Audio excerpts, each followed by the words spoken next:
La verdad es que volver sobre un punto que es el tema de las pensiones alimenticias. Hoy día venía en el diario que más de 100.000 personas ya se activaron estos juicios pendientes.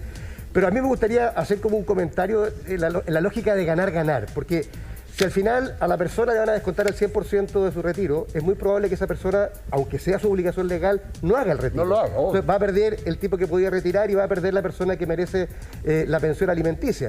Creo que aquí hay un espacio también para la mediación, hay un espacio para la conversación, de llegar a acuerdos, sobre todo si hay necesidad en ambas partes, para que efectivamente se produzca el retiro, se compensa a la persona que tiene la pensión alimenticia y también le queda algo a la persona que retira. De lo contrario, vamos a estar forzando el no retiro y creo que sería mal para ambas partes. Ya, pero Claudio, ahí puedo hacer un comentario porque a uno le llama la atención que cuando se dice que este retiro la gente lo va a usar para pagar las deudas, es como que en alguna parte de su cabeza entienden que lo que tienen con sus hijos no es una deuda así, y creo que es la deuda más importante.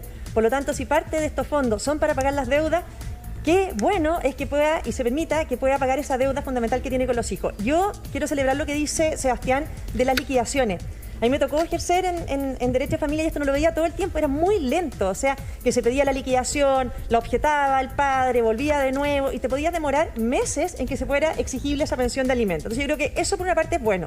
Y lo otro, a lo que decía el Polo, yo creo que aquí es fundamental que los tribunales también de oficio, creo que así lo van a hacer, oficiar a las AFP para quienes ya tienen esos juicios de alimentos tan demandados para que se le pague. Pero aquí esa deuda que tienen de arrastre, y esto no es solamente gente de bajos ingresos, esto ocurre a todo nivel y generalmente las personas que de muy altos ingresos tienen deudas también bastante grandes con sus hijos, básicamente porque interpreta que si la mujer tiene ingresos, ¿por qué va a pagar él? Sí. Entonces, yo creo que también qué indignante ver que una persona de altos ingresos retire, porque la ley no discriminó sus fondos de pensiones, no paga impuestos, porque también la ley le dio ese beneficio tributario y además sigue debiéndole a sus hijos una pensión de alimento acumulada. Es tremendamente yo no puedo estar más de acuerdo contigo. O sea, yo por mí pondría a los deudores de pensión alimenticia en DICOM, cosa que no pudieran acceder a nada.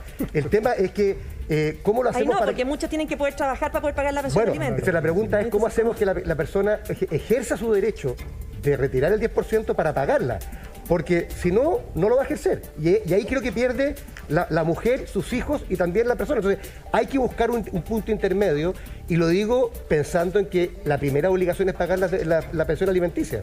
Creo que es un deber de todos los padres y lamentablemente, si algo ha tenido bueno esta tramitación de la ley, ha visibilizado un problema que es histórico. Oye, una cosa ahí a mí, porque algo hablé con la ministra Rubilar ayer de esto. Yo cuando era ministro dejamos un proyecto de ley presentado para esto, que era el DICOM de las pensiones de alimentos, y quiero explicarlo bien rápido, porque esto es quizá uno de los problemas más críticos en la pobreza en Chile. Cuando yo veía los datos en el ministerio, veía el registro social de hogares y decía, mira, 1 de cada 3 niños crece con su madre solo. Después de 1 de cada 3 de estos niños ya uno hace el cruce con la pobreza, y esos niños que crecen con la madre solo, los índices de pobreza no son el 8% del promedio del país, sino que están más cerca del 30%. Entonces esto es una locura social, porque efectivamente si sentimos que la pobreza es el problema más importante de Chile, esto es condenar a niños a la pobreza, porque un gallo patudo, y lo voy a decir así de simple, se echó al pollo. No se hizo más cargo y siente que no es su obligación, y además, si tiene que priorizar el pago, prefiere priorizar cuando lo publican DICOM algo que pagarle al hijo. Entonces, el primer principio, dejamos un proyecto de ley presentado, está en segundo trámite. Y los tribunales también, porque sabe que ayer o antes de ayer comentamos un caso, usted no lo va a poder creer. La deuda, desde el 2015, esta persona no pagaba la pensión de sus dos hijas. Le dieron cuotas de 20.000 pesos a 40 años, Sebastián. 46 años. Gracias. Es ridículo. Es una vergüenza. A mí me tocó ejercer, no solo por terceros, sino para mí mismo, persiguiendo una pensión alimenticia, y es lo más parecido a lo que les gusta leer al proceso de Kafka, porque la mujer tiene que saber dónde vive la persona, que es una locura. Hola, mamá, ¿dónde vive el que desapareció? Lo que gana. Si yo supiera lo que gana. Sí. ¿Dónde trabaja? Entonces todo el peso de la responsabilidad está en las mujeres en Chile. Oye, por eso y lo que gana realmente, además. Con lo del DICOM, porque era la única forma que el gallo en algún minuto sintiera la obligación de ir a pagar. Pero ahora, en este caso en particular, de lo que estamos viviendo, el primer llamado es moral. O sea, aquí esto no es una deuda, es la posibilidad de condenar a alguien que tú engendraste a la pobreza o no, y por lo tanto págalo ahora, que te van a llegar unas lucas adicionales, paga eso primero que todos los demás pagos. ¿Usted hizo usted mismo el trámite o está contando lo que vivió su madre? No, me tocó a mí ejercer para mí mismo y para mi hermana, pero y ahí uno se da cuenta, me aburrí porque no tenía idea cómo pillar a... en este caso era el papá de mi hermana y mío en ese minuto, y no lo pillamos. Y lo explico porque yo era abogado, había tenido la posibilidad de estudiar, tenía todas las habilidades para poderlo hacer, y me rendí.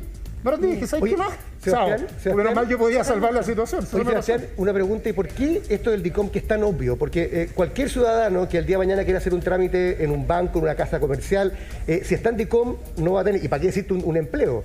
¿Por qué eso que es tan obvio, en algo que es tan éticamente importante como la pensión alimenticia, no se ha aprobado todavía? O sea, que en la tramitación, en el diseño que ustedes estaban realizando en el Ministerio, ¿qué obstáculos, quiénes se opusieron y qué razones dieron para que ese proyecto de ley no viera la luz? Mira, habían dos cosas, Claudio. La verdad, lo presentamos al final y quedó ahí. Esto como no es que hubo oposición, porque la Jimena Rincón, y aquí fue bien gran socia en esto, lo queríamos poner en tabla, pero había otras prioridades legislativas. Yo creo que ahora que se visibilizó es un momento para ponerlo arriba de la mesa. Si esto además era un proyecto de ley de 4 artículos, entonces tampoco tenía mucha complejidad y ojalá lo podamos apurar a que había bastante consenso entre gobierno y oposición de cómo hacerlo. Yo creo que ahora se demuestra la necesidad. Había un argumento que a mí nunca me convenció mucho, que era decir, mira, si publicamos en DICOM le va a costar encontrar empleo.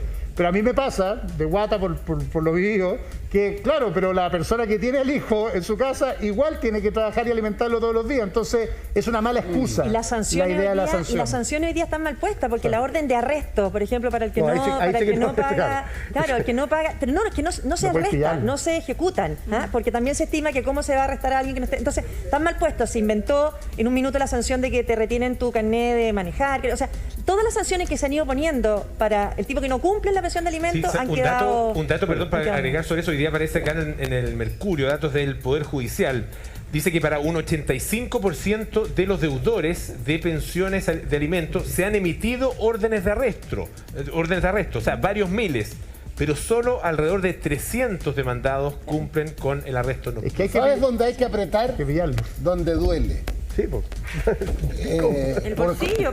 Por definición, hay que aplicarle a estos muchachos lo que le aplicamos a otro tipo de deudores. ¿Puede ponerse la mascarilla, por favor, Francisco? Encantado. Sí. Yo no sé por qué don Luis Pardo no tiene mascarilla. Me dijeron que no. Está solo en otro lado. Porque estoy solo.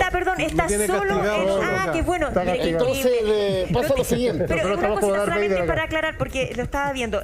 Don Luis Pardo, el diputado Pardo, está en un estudio solo, está aislado, pero no es una cosa personal para nada. Desde el programa. Es que al contrario, es para protegerlo a usted y porque hay una cierta cantidad de personas que pueden estar dentro de un estudio. Y por eso que levanta la mano y nadie le da la palabra.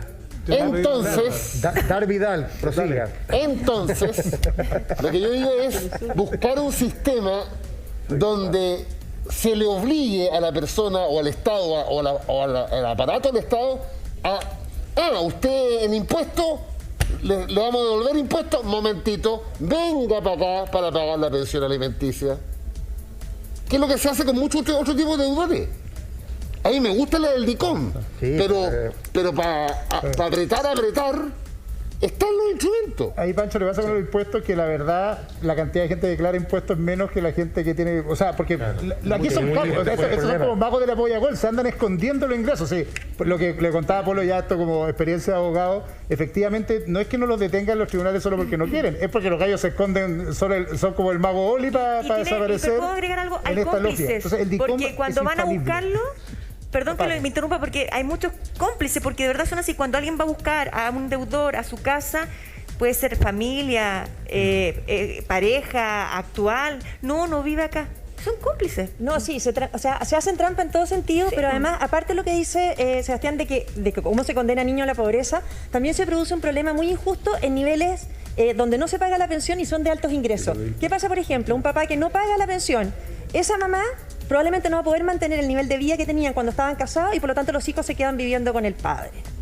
Entonces empieza a pasar un problema cultural, lo vimos muchas veces en casos de divorcio, separaciones, que eran muy dramáticos, porque el papá no pagaba la pensión, esa mamá no estaba en condiciones de seguir manteniendo a lo mejor, no sé, de vivir cerca del colegio como vivía o de tener ciertas comodidades que estaban acostumbrados a tener. El papá no paga y entonces al final es un tremendo chantaje porque esos niños terminan viviendo con el padre porque la madre no tiene donde seguir viviendo en las mismas condiciones. Entonces el problema se produce, sí, muy grave a nivel de pobreza y ingresos bajos, pero hay un abuso gigantesco de padres que teniendo todos los recursos no pagan las pensiones de alimentos y jamás son arrestados. Pero ahí Bueno, me es un sirve tema, mi es ejemplo. un tema en el cual vamos a querer perseverar justamente dada esta coyuntura para poder visibilizarlo. Luis Pardo, usted tiene una pregunta. Sí, primero volver sobre algo que mencionó Sebastián y que creo que es muy importante. La única deuda que se puede retener del retiro del 10% es justamente la pensión alimenticia. Hay muchos pequeños empresarios que también están muy preocupados de acceder al retiro y que les retengan o les descuenten las deudas. Y eso es importante reiterarlo y aclararlo. Claro, las deudas no se descuentan entonces. No se descuentan. Ningún tipo de deuda. No se pueden descontar. Se pueden descontar de otros fondos que hayan en la tarjeta, pero no de aquellos que provengan del 10%. Pero sobre esto que estamos hablando, yo creo que ahora efectivamente la ley del DICOM, que entre paréntesis hay más de un proyecto, debiera avanzar muy rápido y sería quizá una muy buena oportunidad, porque se podría hacer un poco lo que ha señalado Claudio y la Marcela, en el sentido de hoy día hacer una verdadera campaña para incentivar a que aquellos que tienen una deuda de pensión alimenticia puedan cancelarla con esto, y si además existe el problema de que van a quedar en un DICOM, va a ser mayor el incentivo a que se puedan capturar y recuperar parte importante de esas pensiones que están debiendo. Y es un tema cultural, y por eso que junto con el garrote es muy importante también una buena campaña, una buena comunicación para aprovechar esta contingencia. Bueno, una cosa de comentarle algo que hicimos con la Marcela cuando ella era ministra y yo era ministro, ese tiempos que me acuerdo de cuando hicimos un indicador de deserción escolar. Sí. Y era increíble el nivel de deserción escolar, cómo se cruzaba con el dato de padre ausente y no pago de pensión. Dentro de los indicadores que más influían en la deserción, además de padres muchas veces asociados a consumo de estupefaciente, la ausencia del padre o la ausencia de un segundo ingreso era uno de los factores determinantes, y eso te demuestra el problema que tenemos. Aquí, cuando uno dice la pobreza es la prioridad de Chile, sobre todo en una situación como la que vamos a vivir los próximos 20 años, aquí hay una clave única para resolver lo que tiene que ver, uno, con padres que se hacen corresponsables. A mí me da una rabia personal esta cosa de que, no, mira, lo que pasa es que yo no tengo pega y no puedo pagar, y yo me imaginaba a la mamá todos los días teniendo que alimentar igual al hijo. Entonces, ¿por qué uno puede no tener pega y no pagar y la otra tiene que hacerlo todos los días igual? Y por lo tanto hay un asunto cultural de fondo, y a mí me encanta que en esto hay un consenso político global, que esta es prioridad, porque si no logramos cofinanciar la mantención de los niños, el Estado solo no va a poder. Hay padres que no se hacen responsables, y lo que vamos a generar un problema brutal social. Hay una deber del Estado, pero hay una deber de la sociedad en que vivimos para hacernos cargo de esos hijos que están jodidos porque su curva es muy mala hacia adelante, desarrollo, deserción, falta de protección y sobre todo falta de ingresos necesarios para lo básico. Bueno, hay que ver qué es lo que pasa en la cabeza de los padres que efectivamente no cumplen con su responsabilidad. Pero también, cuando conocimos este caso de Andrea de la Molina, ¿qué pasa en los tribunales con también, finalmente, dictámenes donde estás pagando a 46 años cuando se supone que todo este dinero va precisamente para la crianza de los niños? Oye, Amaro, una cosa que me gustaría decir ahora, que en la misma línea de lo que planteaba Sebastián, que creo que es fundamental, es que estas crisis generan oportunidades, pero las oportunidades no son eternas. Es decir, hoy día estamos discutiendo porque se va a declarar a partir del jueves el retiro del 10%, el tema de las pensiones, que no se había discutido en un buen tiempo. Entonces, a mí me gustaría que el gobierno, los parlamentarios, aquí hay un diputado tomara este tema y lo hiciera ley luego, porque la visibilidad de los temas como este no dura mucho en la retina de la opinión pública. Sí, el momento. Entonces, ahora. O lo hacemos ahora y aprovechamos este momento, porque va a haber mucha gente, se los digo desde ya, lamentablemente la ética y los valores no es lo que predomina en nuestros hombres, padres y proveedores. Entonces, van a haber muchos que no van a retirar el 10% para no pagar.